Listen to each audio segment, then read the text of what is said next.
సార్లంక ప్రయాణంలో భాగంగా నేను ప్రతాప్ అన్న ఇద్దరం మాత్రమే వెళ్తున్నాము. మిగతా సహోదరులు కొన్ని పరిస్థితుల వల్ల అయితే రాలేదు. అయితే మరి అన్న విజయవాడలో ఉంటారు, కానీ రాత్రి మన ట్రైన్ విజయవాడ నుంచి కాకుండా రాయనపూడి జంక్షన్ నుంచి వెళ్ళింది. సో అన్న అక్కడికి వచ్చి 3 గంటలకు మరి ట్రైన్ అయితే ఎక్కడం జరిగింది. ఇద్దరం అయితే ప్రస్తుతం ఇదిగో చూస్తున్నారు కదా, కాకినాడకి అయితే మేము రీచ్ అయిపోయాము.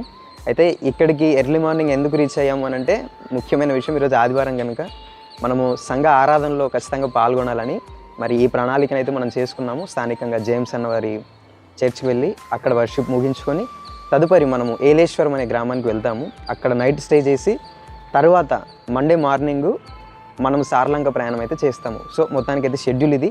నైట్ కూడా ఈ ప్రయాణము జనరల్ టికెట్ కదా, కొన్ని అనుభవాలను కూడా రుచి చూసాము. సో ఏదైనా ఒక ప్రయాణం అనగానే ఎన్నో అనుభవాలు, ఎన్నో జ్ఞాపకాలను మిగులుస్తుంటుంది.